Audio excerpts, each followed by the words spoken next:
Welcome to another episode of the Deeper Than Dope podcast. I'm super excited to have Matt Thomas on the podcast. What's up, Matt? What up, dude? How are you? Dude, we already been talking for 15 minutes. I'm like, let's pause, hit the brakes here, Yeah. get it on the show. Matt and I. So Matt's background, I'll let you give your own background, but we talk, man. I feel like every week just venting Yeah. and supporting each other on how shitty business is at times, but also how great it can be. He owns Cookie Co. And obviously I'm with Dirty Dough. So, but Matt, get into you a little bit before the Cookie Co days. Yeah, bro. So I think it's funny because a lot of times you'll call me and you'll be telling me something going on. I'm like, did you just read my text messages? I'm like, sometimes I swear you're paralleling like some of my things that I'm going through. So, no, but yeah, so my background is similar to yours, dude. I started in door-to-door sales. I did home automation. I did, back in the day, pinnacle security. I started selling alarm systems door-to-door. Tucson, Arizona was my first summer back in '09, and did that for a number of years through college, and then transitioned into solar. Did solar for a number of years. I tried to get out of the door-to-door world and get a real job, and that real job was working for somebody who didn't know anything about business or life or management, and I was making less money than I was in a summer of sales. Wait, where did you start working?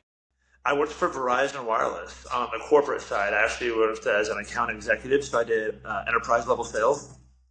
And it was just a grind, dude. And it was like not enjoyable. It was just tedious. Like you had a quota, you had, the shareholders want us. I'm like, ugh, it was so gross. Like so not me, bro. So like I'm like very much like anti-authority, like F the system, right? So it was just like I can't do this. I'm dying. Like literally, I was like 1 week away from hitting my 1 year anniversary, and they were like, "Hey, we're going to send you to Irvine. We want you to get into the management program because you've been leading the region for sales. We want you to help manage." And it was like a week until my 1 year anniversary with the company, and I went to lunch with my buddy. My buddy Nate, he actually tells the story. Whenever we go to dinner with people, he's like, "Bro, I got the best quit story ever," right? And tells about the day that I quit because I went to lunch and I was like, "I think I'm going to quit today." They're like, "What?" And I'm like, "Yeah, I'm done. I can't still go back." And I basically go and tell Ashley. I said, "Hey, Ashley, I shouldn't say her name, but I told my manager, I said, hey, like, today's my last day. I'm done. What are you going to do?" I was like, "I think I'm just going to go sell solar. I hate this. This is not for me."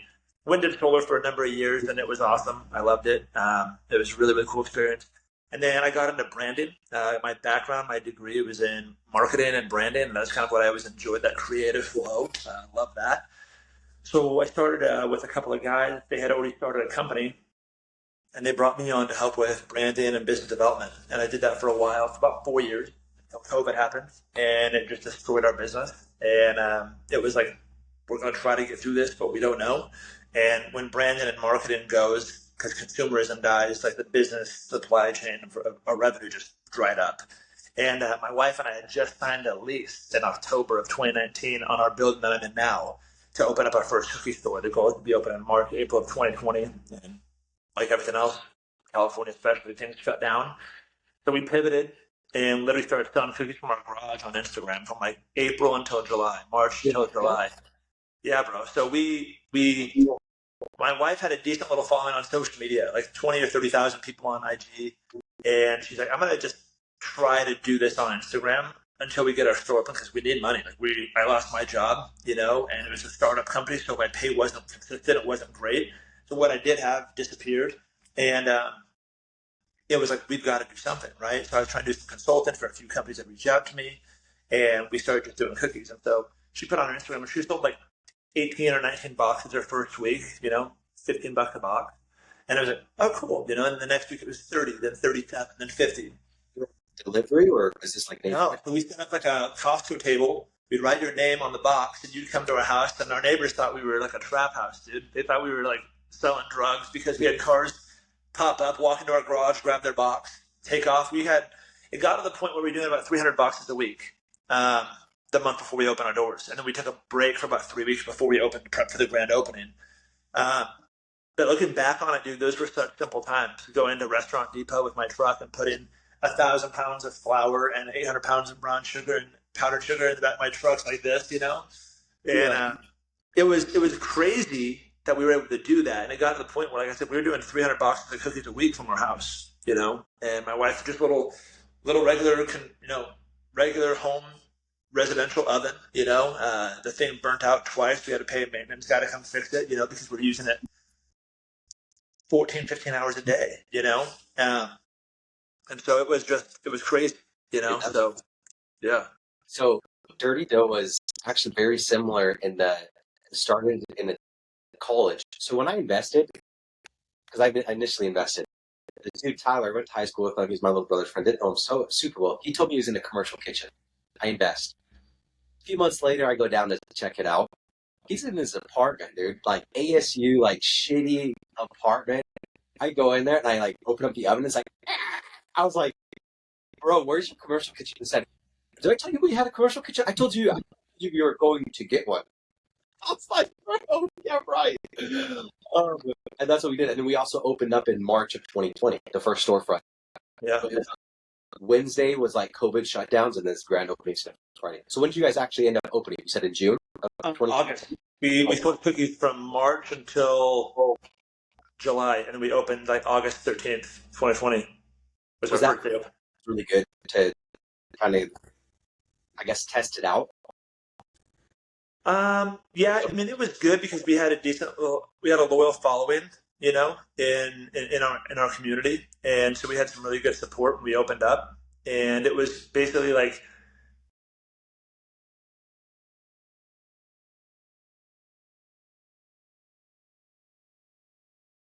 Yeah, rewind 10 seconds. I think maybe if are you on your phone? Yeah. Was a call coming through? And let me put on Do Not Disturb real fast. Okay, Do Not Disturb's on. No, so we were, like I said, we opened up our doors, and the goal was to just like try to survive the pandemic. And luckily, those 3-4 months of doing it from our garage, we had built up a decent little support group in our community. We had regulars throughout the week who would come every week because like it was COVID shutdowns. It was like something for people to do, So looking back on it, it was kind of like a great way to build your business. Is if you during the pandemic started doing stuff online or from home, like restaurants were shut down, people didn't have anywhere to go, people were working from home. This was like something they enjoyed doing, So we finally opened our doors. We're like said a couple of Hail Marys and like, all right, let's try this business like brick and mortar thing, and we opened and had a line around the block for the first, 3-4 weeks we opened, and things were awesome, So yeah, it was wild. Dude, the cookie world, man. That is fun to kind of when I bought Dirty Dough as well, I was in San Marcos, California, and within a month, I'd never even really been doing any cookies. I was like, I want to do a commercial kitchen here, and we just opened up. But yeah, it was running down to the restaurant depot and just like scrambling like a madman. There's no process, it's nothing. But even then, it's like, wow, that was a lot more simple than what the hell I'm doing right now. Because at least I was there and I could figure it out. Now I'm just like, open it. Dude, the thing, I actually just did like an Instagram story this morning, and it was basically like, the things that business owners never talk about.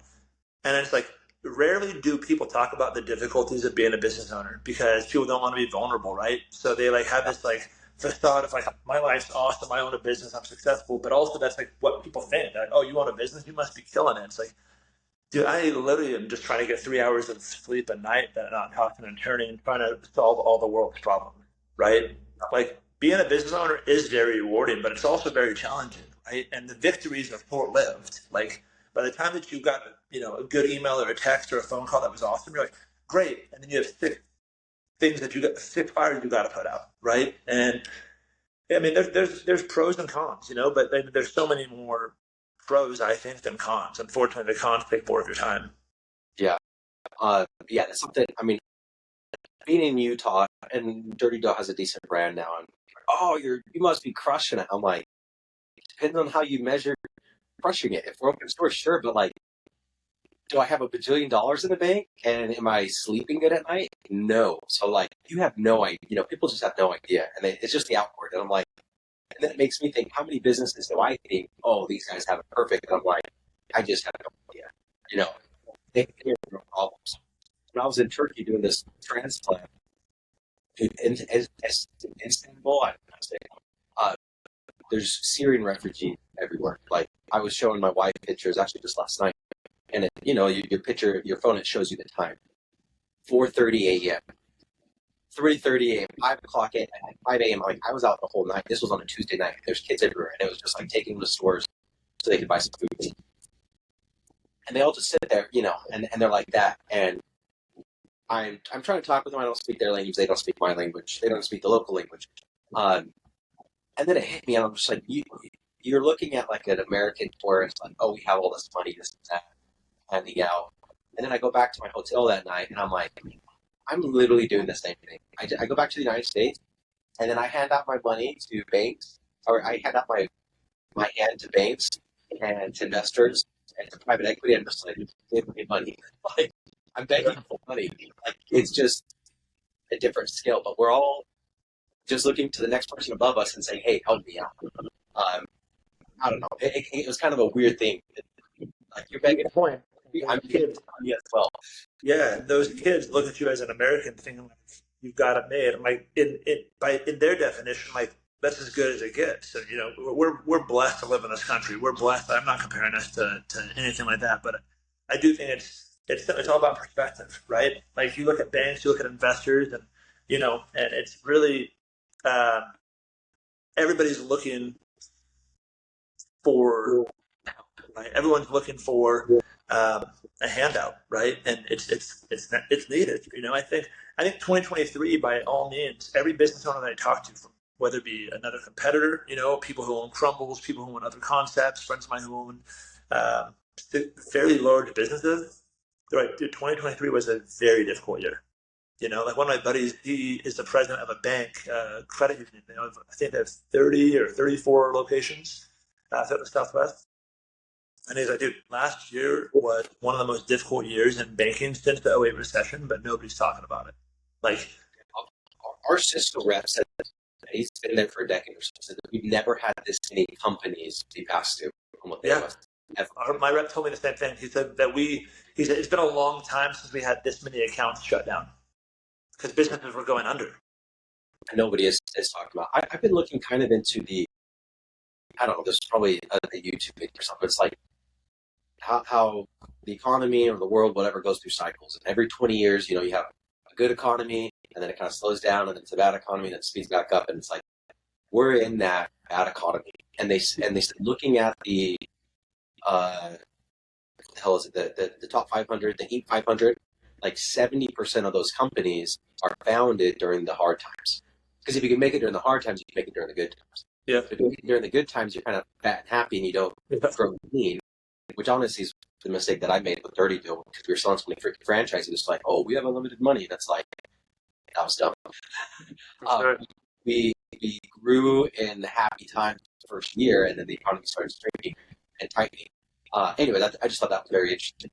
I do think that we are in an economic downturn or tightening, whatever it is, and we take it through this pretty well set up. Yeah, and I think for me, talking to other business owners, franchisees from other brands, even franchisees in my brand, that opened or they're going through these last 3 to 6 months, and they're like, oh, this is a lot harder than I thought. I'm like, it is, but it isn't always this way. Like you said, like you've got good times and bad times in business. And due to the economy, I've looked at a few things, and it says about every 8 to 12 years, America has a recession of some kind or inflation. Right? We had it during the dot-com boom, then we had it in '08, then we had about 11 or 12 years of things going really well, then 2019, 2020 hit, the pandemic, that changed things, and then we got through that, and here we are in 2023, kind of the consequence of COVID, right, inflation and all that stuff and everything else, But yeah, I mean, I think about every 10 to 12 years, realistically, looking back for the last 50, 60 years, every decade and a half, we have something like this, and it's easier said than done to get through this, right? Because when you're in it, you're like, this is as bad as it gets. It's terrible. And you just feel like your walls are closing in on you all the time, right? But you're thinking the small picture. You're thinking like about today and making payroll next month versus what's the 5-year plan? What's the strategy, right? And the thing I always remind myself of, like, we've all read Shoe Dog. We've read the book on Steve Jobs, Elon Musk, Jeff Bezos. We've all read these books. Like, the first 25 chapters of every one of these books is like, I was literally eating shit sandwiches and praying to make payroll, right? And then nice success. Yeah. And that's the thing I think with social media is people see the good things on social media. So they expect, oh, you were successful. things look easy. I want to be that. And then they try to become business owners of like, I can't even afford to register my LLC. How did you do this? You're like, well, look, it takes time, find a mentor, right? And cross your fingers and literally you have your back against the wall most of the time. You know, people don't show that side as much on Instagram or social media, but I think that I've learned more in my life from difficult times and struggle than I ever did during good times, right? Like Joe Rogan says this quote that I actually love. It says, I'd rather be a gardener in a warrior in a garden than a gardener in a war, right? And that soft times make soft men, hard times make hard men, right? And I think in business that can be transitioned into that phrasing as well. Like, you know, the best business owners have gone through economic turmoil, have bankrupted or come close to it, or been completely broke, but they continue to endure and persevere and overcome, right? And I think for me in the last 4.5 years of running Cookie Co with my wife, I feel like I've learned the most during the most difficult times, you know? I think everybody generally will just like, they'll agree with it. Like, when did you grow the most? It was, and then but when you're in the shitty time, you're just like, I can't wait to get out of it. I want to breathe. I want some space. And so it is good to like, okay, fast forward 5 years, how am I going to view my life? You know, doing some of those kind of mental activities. Is there anything that you do on the mental health side or the mindset side on like being proactive on how do you not be crushed by the weight of the business? What do you do? Yeah. So, I do, and I don't want to. I guess what I'll say is what I do is I remind myself constantly, like, hey, you've been through this before. Like, remind myself, like, hey, don't think about today. Focus on the growth side of it, right? And just reminding myself, like, when like, for example, like most of my life, I didn't realize what it was. I just thought, like, oh, this is normal. Everybody feels this way. But like, I struggled with like depression, anxiety, and ADD like my entire life, and I wasn't diagnosed until I was married and in college. It was my junior year of college, and my family was like, I'm gonna go talk to a counselor because this feels off. I started hearing about people taking like Adderall for ADD and for focusing, and I'm like, wait, you have a hard time focusing too. Okay, so I guess that I'm not alone, right? There's other people who feel this way. So I go and talk to a counselor, and he's like, hey, you have depression, anxiety, and ADD, you know? And I'm like, all right, so what do I do? And they gave me some medication. They just gave me Adderall. I took it for about a month, and I was like, I hate how I feel. I feel like a different person. So for the past like 12, 15, 16 years now, I guess, I've been kind of trying to figure out how to utilize these things as almost like a superpower, to be honest. How to use ADD. And I saw this guy who did this research, and he says that attention deficit disorder, ADD, he said it's not a deficit.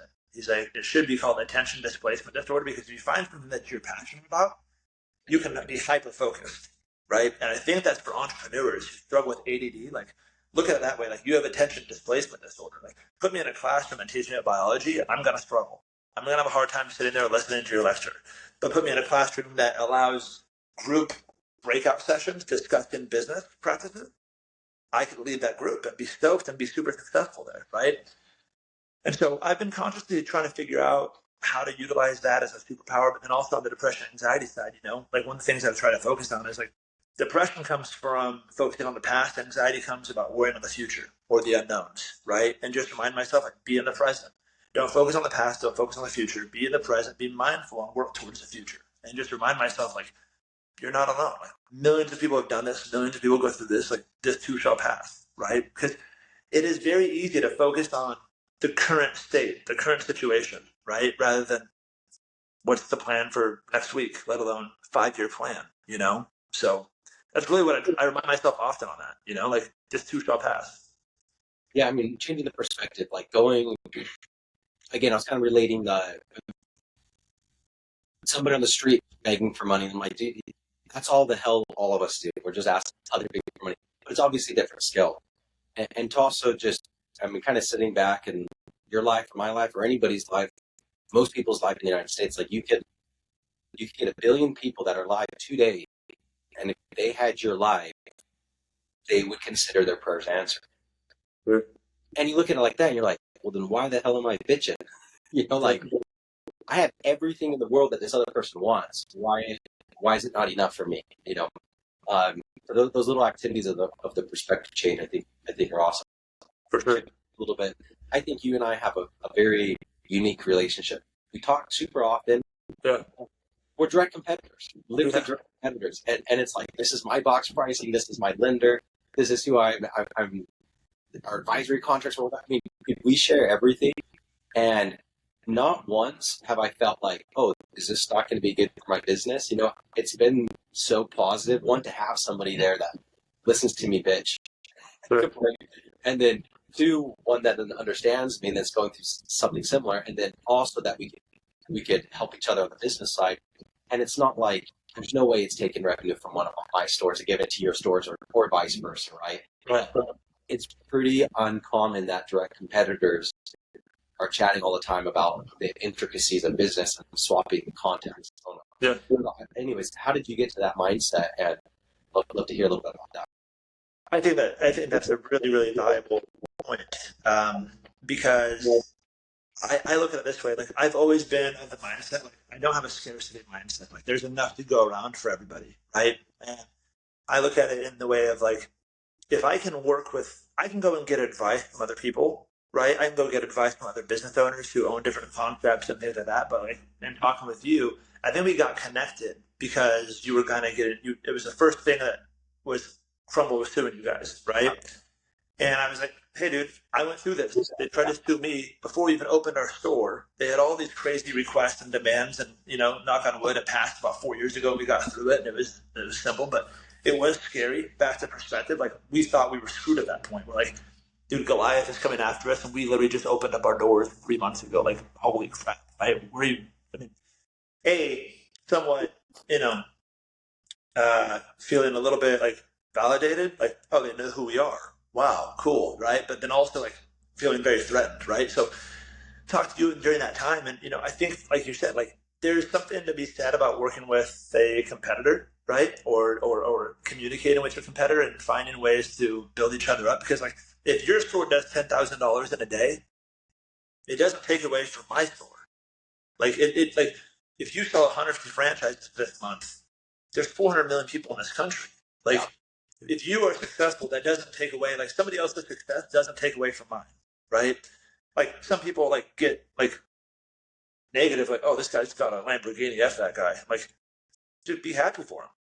You don't know what he did to get that, for one, and for two, like, because he has that, there's a bunch more with a lot. If you want one, you can get one. Like, somebody else's success doesn't take away from yours, right? Unless we're playing each other in a football game and there's only one trophy to be handed out, right? That's different. In business, it's like, we can all be successful. We can all kill it and win, right? And the more people that win, the better off we all are, right? I truly believe that. And so, yeah, dude, I definitely not a scarcity mindset, dude. I'm not afraid of what competitors are doing. I if anything, I feel motivated by watching you grow. Like, when you guys were killing it, selling 1 million franchises, I was like, dude, that is freaking awesome. Like, why am I stuck in this spot selling this many? Like, how do I get there, right? Really good to be like, oh, Matt's pushing on this. This is a great idea, and then what's possible. Also, in the same circumstances that you're in, Yeah. Mrs. Fields did this 40 years ago. It's Matt's doing it right now. I can probably do that.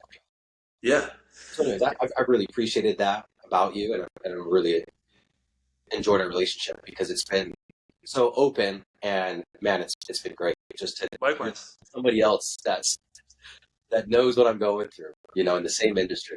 Well, if anything, dude, I would encourage business owners to reach out to their competitors and try to create a relationship. Because, like I said, if you own a solar company, odds are a guy who owns a bank or a contractor or somebody, he may have similar stresses, but very, very different actual issues that, like, you're facing, right? So it's like, odds are, and I truly believe in being vulnerable, because, like, you're never the only one feeling this way. You're never the only one going through this, or the that's gone through this. So, like, reaching out to a competitor and be like, hey, dude, Bennett, I wanted to reach out to you. My name's Matt. I'm the founder of Cookie Co.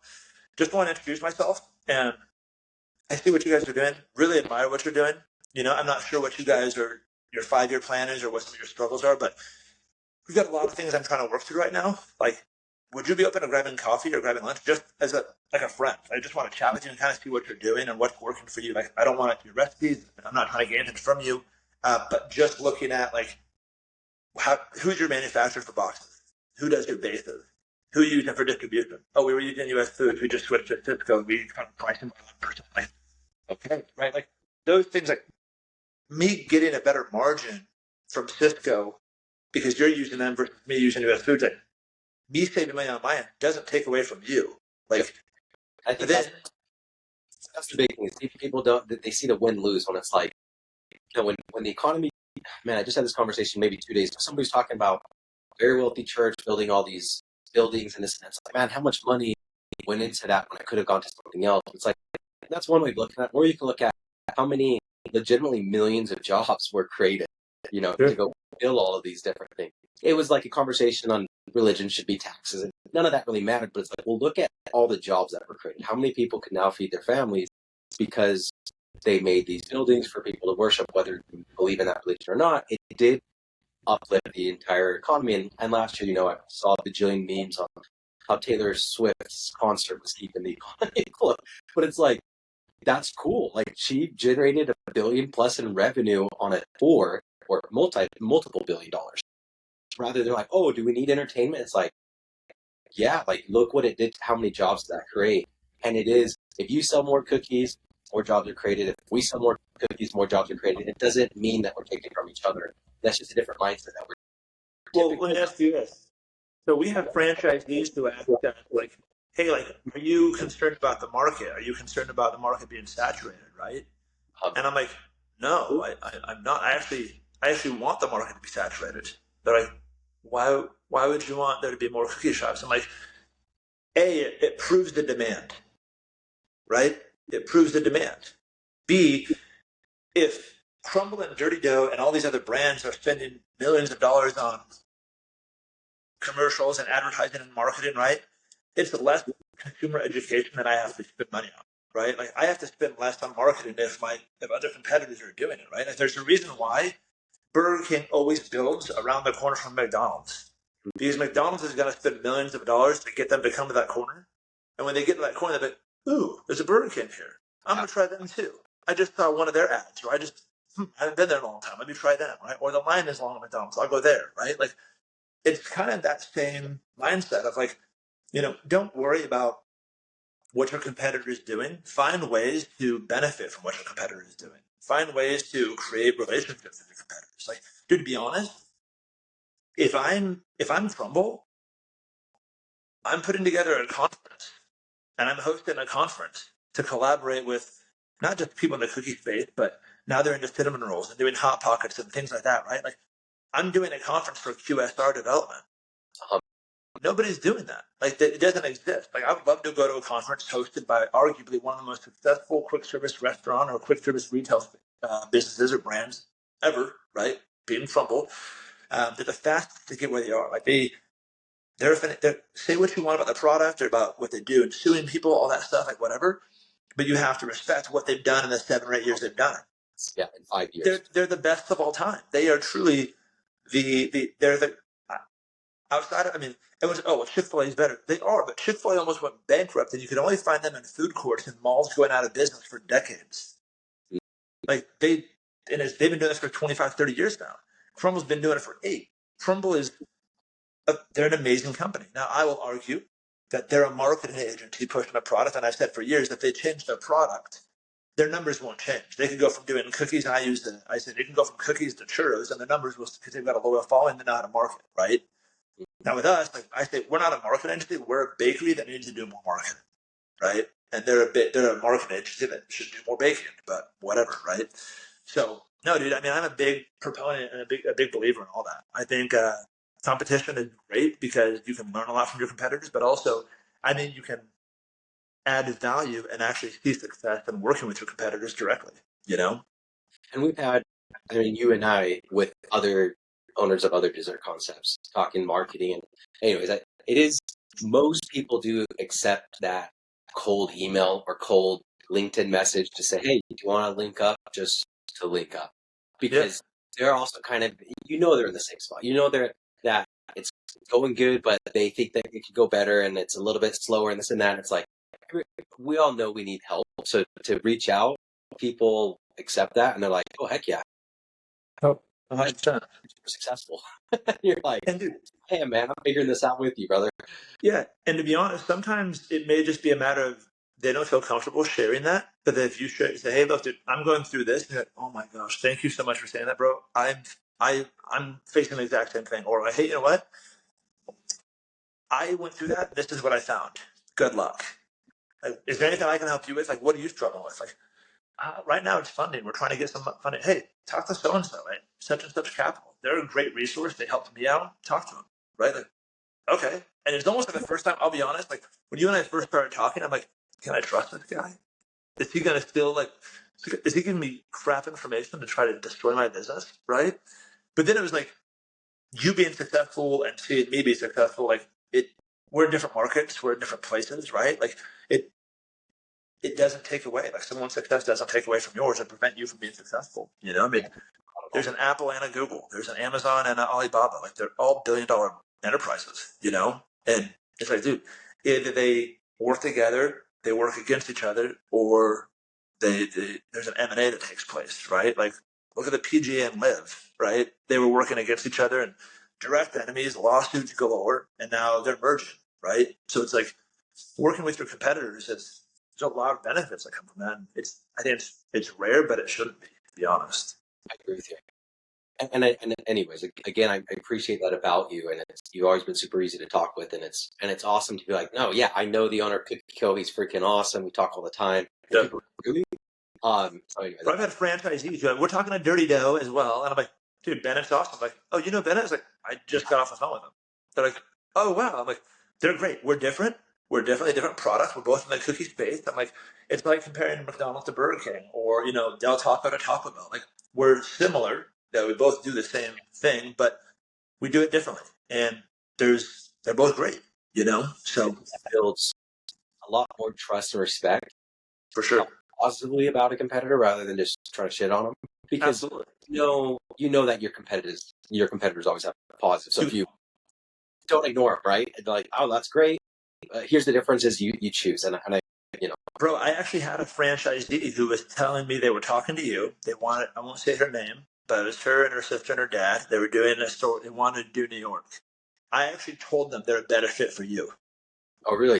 I swear. Yeah, because they did not want to do any kind of baking, or sorry, any kind of like recipes and mixing. They wanted a more easy, not easy, but a more streamlined system. I said, hey, we bake fresh daily, right? We bake them in house. We mix. We do that. They're like, all right, we like them because they ship us everything and it's ready to just be put in the oven. And I'm like, if that's what you're going for, like we're not the right fit.